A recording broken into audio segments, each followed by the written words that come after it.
Oh man, I tell you what, it's just a matter of compassion. You know, one of these days, turning a blind eye is going to be criminal. If there are any laws left in the future, you know, they're going to be for the betterment of mankind, not to enslave or hold down or suppress or censor or fuck up individuals. You know, the laws in the future will be about preserving and empowering people. But right now, we got like a lot of worries. We're scared because of scarcity. Scarcity scares us. Ooh, because we don't have like replicators and shit like in Star Trek. Yeah, if everybody had a replicator, if every household had a replicator, the scarcity would be no issue, right? Who can say? It sounds like science fiction. How could you make a thing like a replicator? Why, you need raw materials, don't you? You can't just pull them out of the vacuum of space, can you? Like how could you just create something from nothing? We're not gods. You know, man, it's just smoke and mirrors. You know, it's just as crazy as Wi-Fi if you ask me. A replicator is just as sci-fi as Wi-Fi. So whatever, man. If you would rather suppress the very minds that could invent a thing like a replicator, who knows what the fuck I could be capable of if you made a friend society. I'm your enemy. I'm your bitter enemy. I really am. I do not appreciate how hard my life has been and how much I have lost and sacrificed for nothing. Like everything I have, I invested in. I invested in my income early in life because I chose to. I knew I'd burn out early. So, you know, I suppose I can thank Roosevelt. Didn't he invent Social Security? FDR, the New Deal. Didn't he invent that, you know?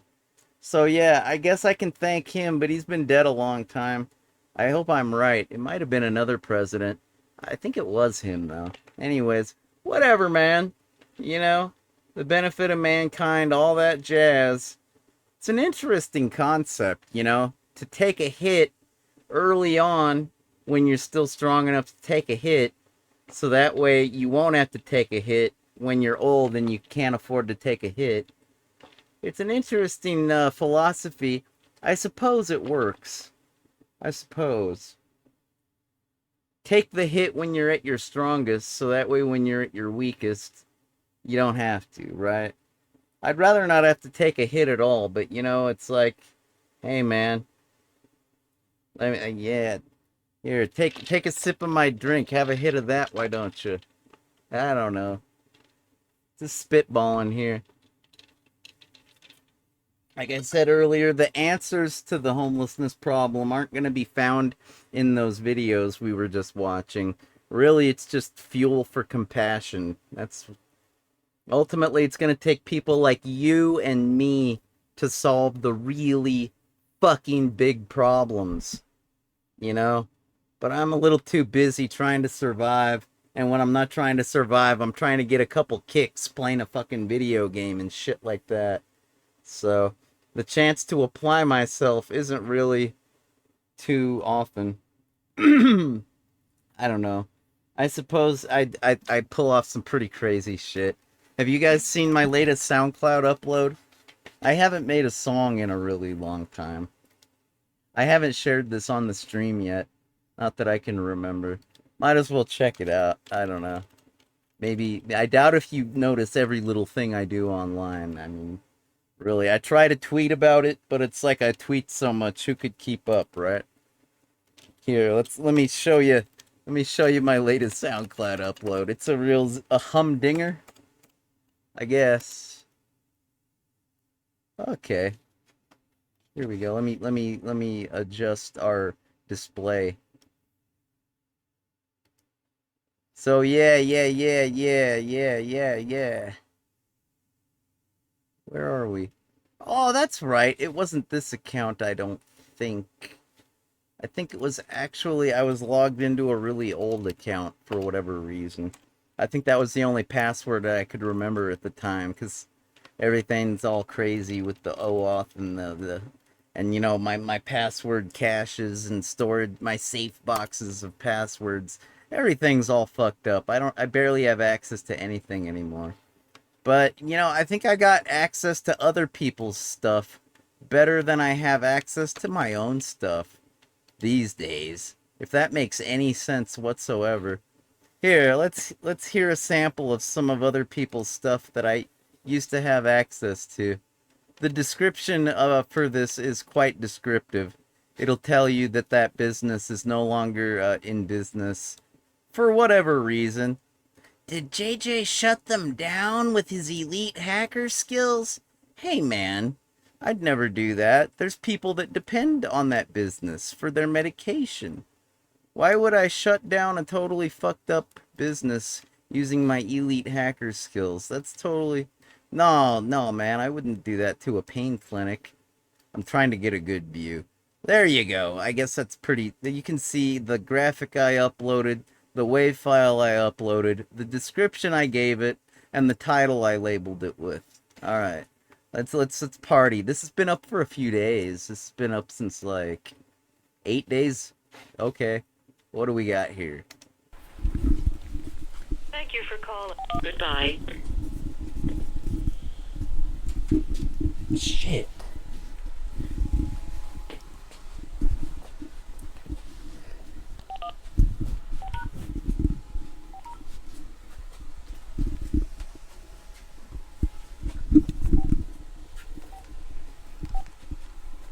Did that.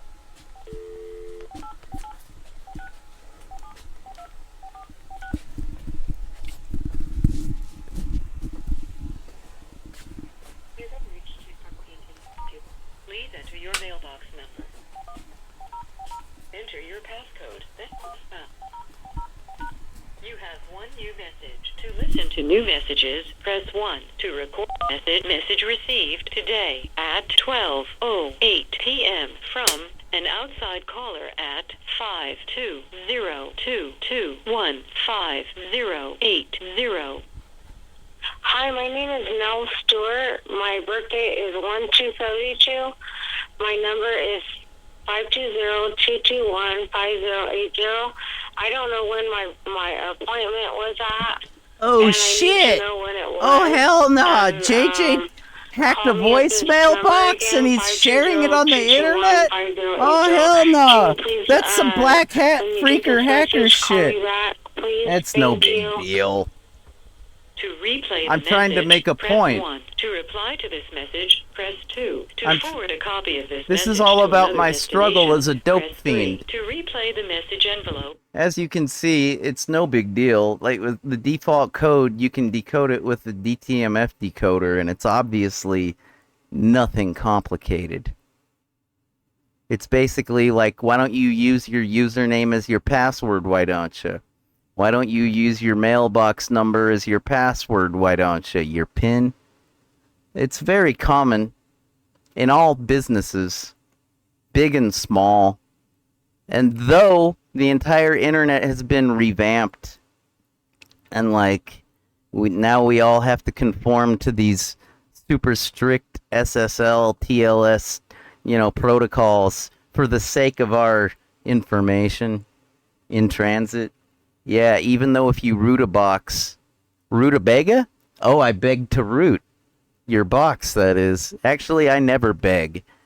I don't use social engineering to root boxes. I'm far too elite for that. But right here, this is nothing elite. This is just like default passwords that never got changed. And the ironic thing is that default password is what the employees have to punch in to check this mailbox. So you'd think one of the employees might have said at some point, isn't this a security risk? Shouldn't we have a better password than this? I mean, this is patient confidentiality here. Should JJ be listening to this? Is he the criminal? Or are we the criminals for not protecting our patients better? Because JJ's harmless. He's not going to hurt anybody, but just about anybody could do this.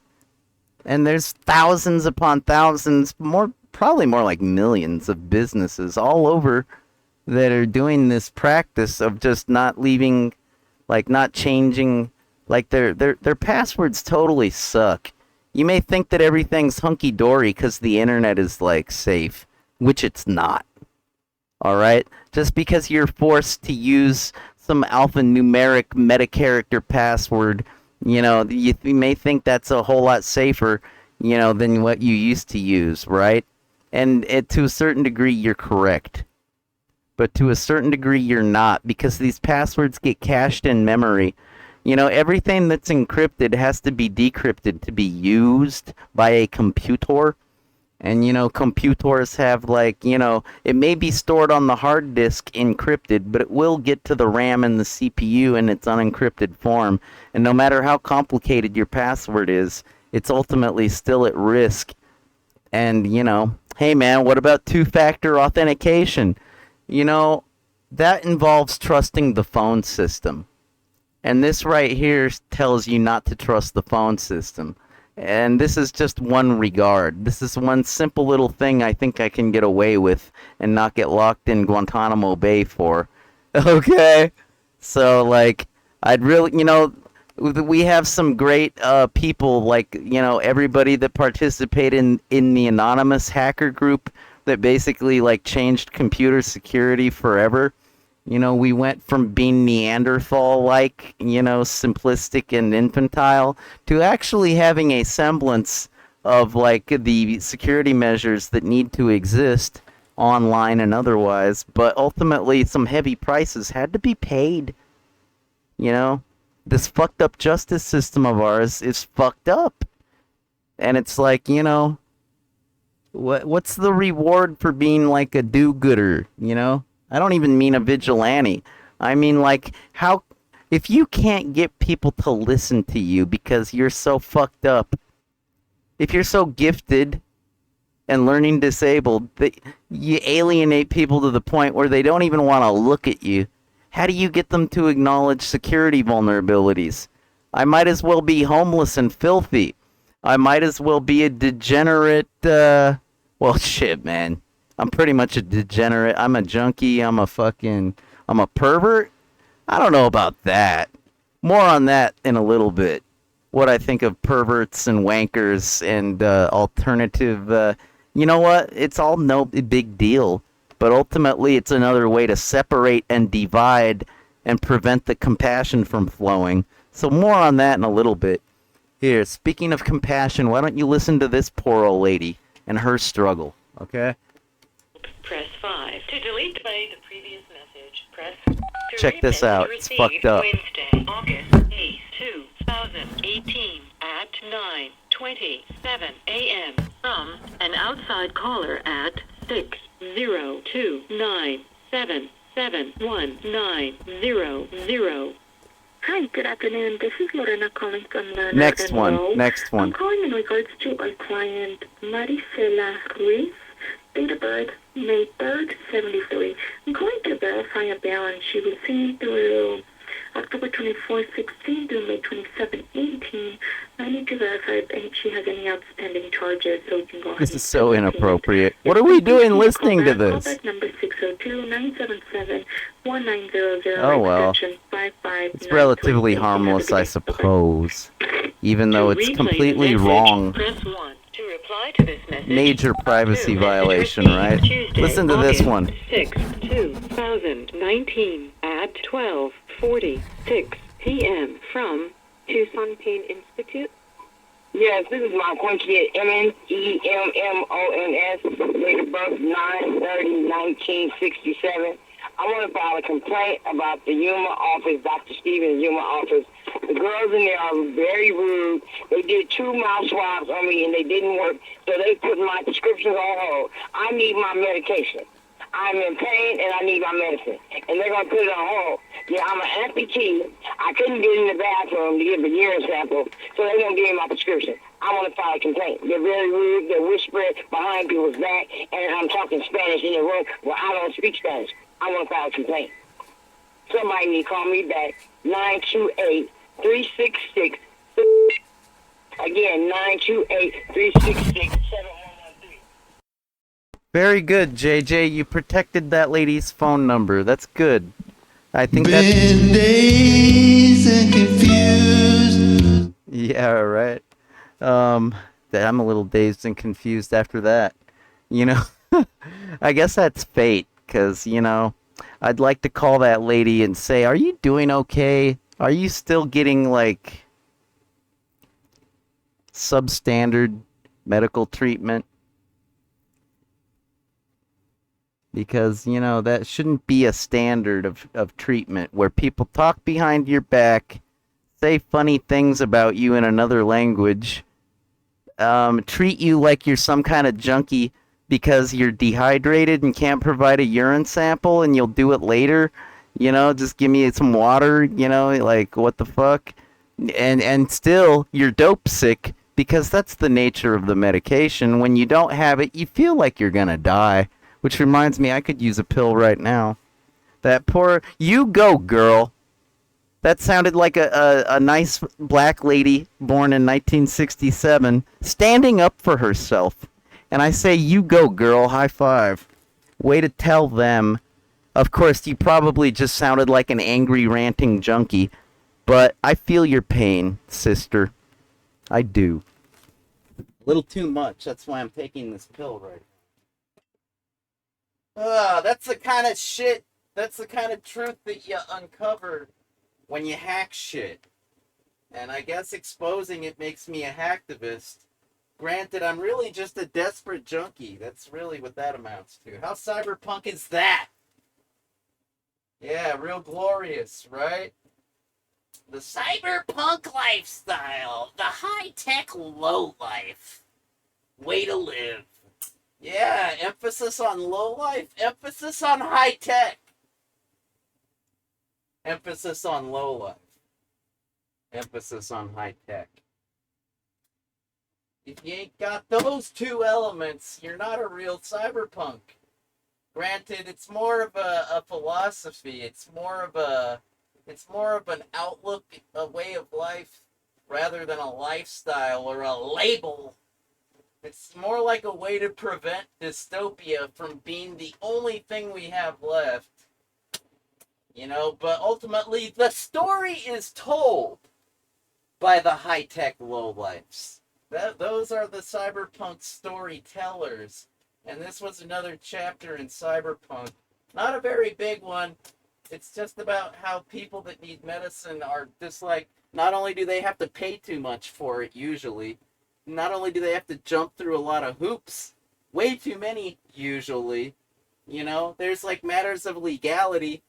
You know, if you make one wrong move, you might end up in prison. Like if you start selling your medication, that's an easy slippery slope to go sliding down if you're broke.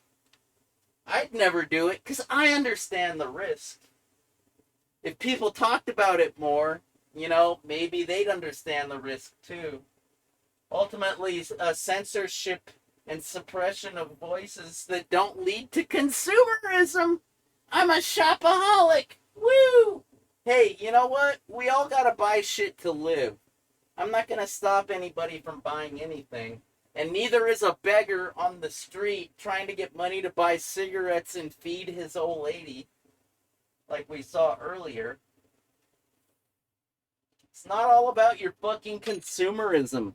You know, how can you expect to have good consumers when their way of life totally sucks? Why does the way of life suck? Because the quality of life sucks. Because the standard of life sucks. Because it all sucks. Because your rules totally suck.